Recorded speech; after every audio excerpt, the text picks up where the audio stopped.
व्यापकं ब्रह्मवेदस्वरूपम् निजं निर्गुणं निर्विकल्पं निरीहं चिदाकाशमाकाशवासं भजेऽहम् निराकारमोङ्कारमूलं तुरीयं गिराज्ञानगोतीतमीशं गिरीशम् कराळं महाकालकालं कृपाणुं गुणागारसंसारसारं नतोऽहम्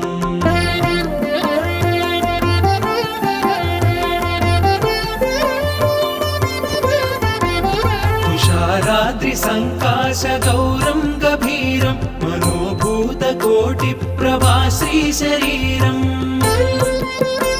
स्फुरन्मौलिकल्लोलिनी चारुगङ्गा रसत्पालबालेन्दुकण्ठे भुजङ्गा जलत्कुण्डलं भ्रूसुनेत्रं विशालं प्रसन्नाननं नीलकण्ठं दयाळुम् मृगाधीशचर्माम्बरं रुण्डमालं प्रियं शङ्करं सर्वनाथं भजामि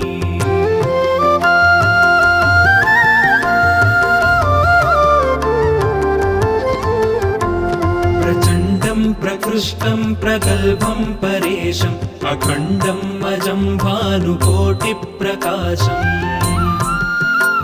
त्रयशूलनिर्मूलनं शूलपाणिं भजेऽहं भवानीपतिं भावगम्यम्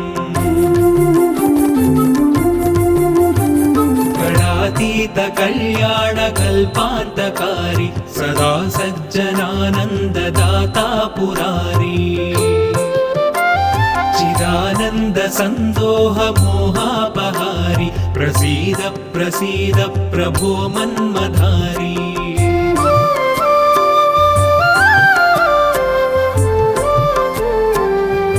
न यावत् पुमानाथपादारविन्दं भजन्तीह लोके परे वानराणाम्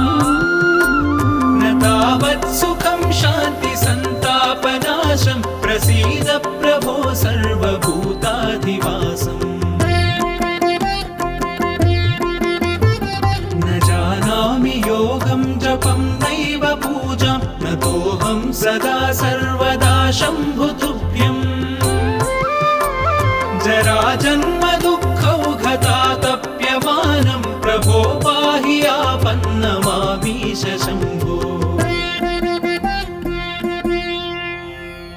रुद्राष्टकमिदं प्रोक्तं विप्रेण हरतोषये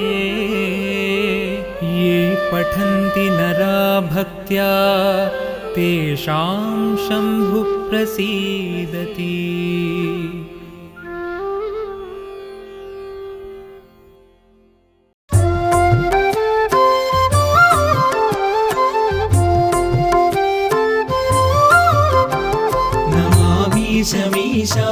ईशाननिर्वाणरूपं विभुं व्यापकं ब्रह्मवेदस्वरूपम्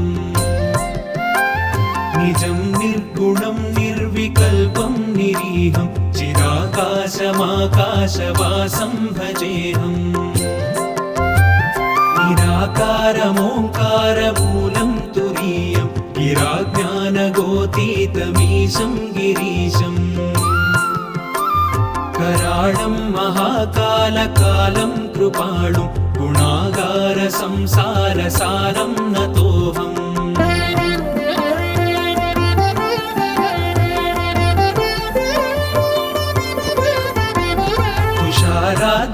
तुषाराद्रिसङ्काशगौरं गभीरं मनोभूतकोटिप्रभा श्रीशरीरम् स्फुरन्मौलिकल्लोलिनी चारुगङ्गा रसत्पालबालेन्दुकण्ठे भुजङ्गा जलत्कुण्डलं भ्रूसुनेत्रं विशालं प्रसन्नाननं नीलकण्ठं दयाळुम् मृगाधीशचर्माम्बरं रुण्डमालं प्रियं शङ्करं सर्वनाथं भजामि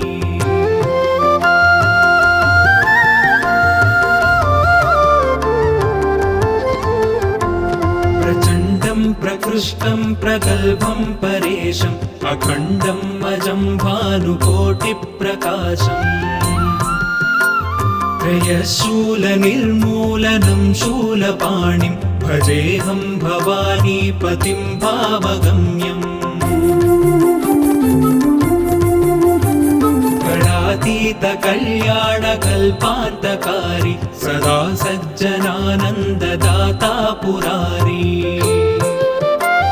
चिदानन्दसन्दोहमोहापहारी प्रसीद प्रसीद प्रभो मन्मधारी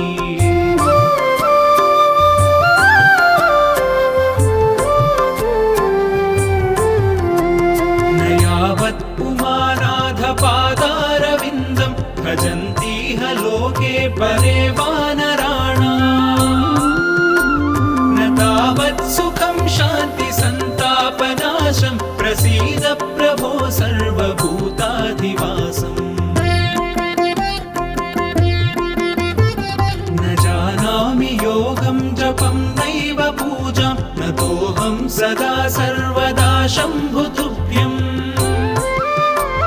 जराजन्म दुःखौघतातप्यमानं प्रभो पाहि आपन्नमामीश शम्भो रुद्राष्टकमिदं प्रोक्तं विप्रेण हरतोषये ये पठन्ति नरा भक्त्या तेषां शम्भुः प्रसीदति।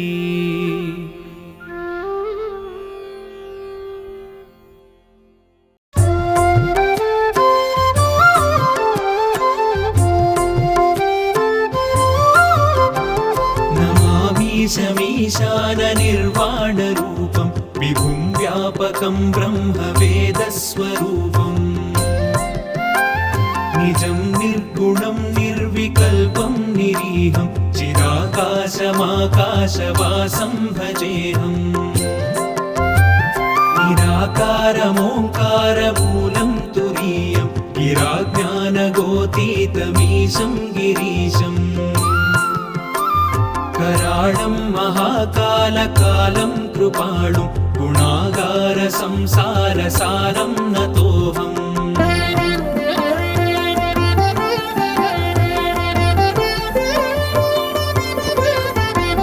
तुषाराद्रिसङ्काशगौरं गभीरं मनोभूतकोटिप्रभाश्रीशरीरम्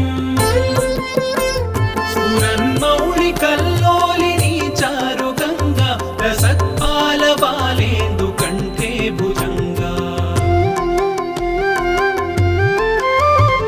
चलत्कुण्डलं भ्रूसुनेत्रं विशालं प्रसन्नाननं नीलकण्ठं दयाळुम्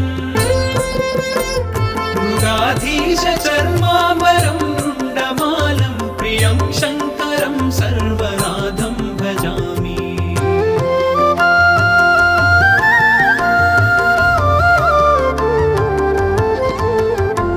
प्रचण्डं प्रकृष्टं प्रगल्भं परेशम् अखण्डम् अजं भानुकोटिप्रकाशम् त्रयशूलनिर्मूलनं शूलपाणिं भजेऽहं भवानीपतिं भावगम्यम् गणातीतकल्याणकल्पान्तकारी सदा सज्जनानन्ददाता पुरारी चिदानन्दसन्दोहमोहापहारी प्रसीद प्रसीद प्रभो मन्मधारी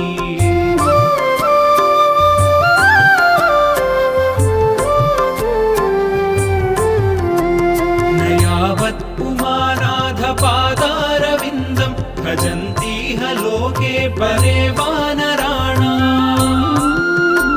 न तावत् सुखं शान्ति सन्तापनाशं प्रसीद प्रभो सर्वभूताधिवासम् न जानामि योगं जपं नैव पूजां नतोऽहं सदा सर्वदा शम्भुतुभ्यम् जराजन्म दुःखौघतातप्यमानं प्रभो पाहि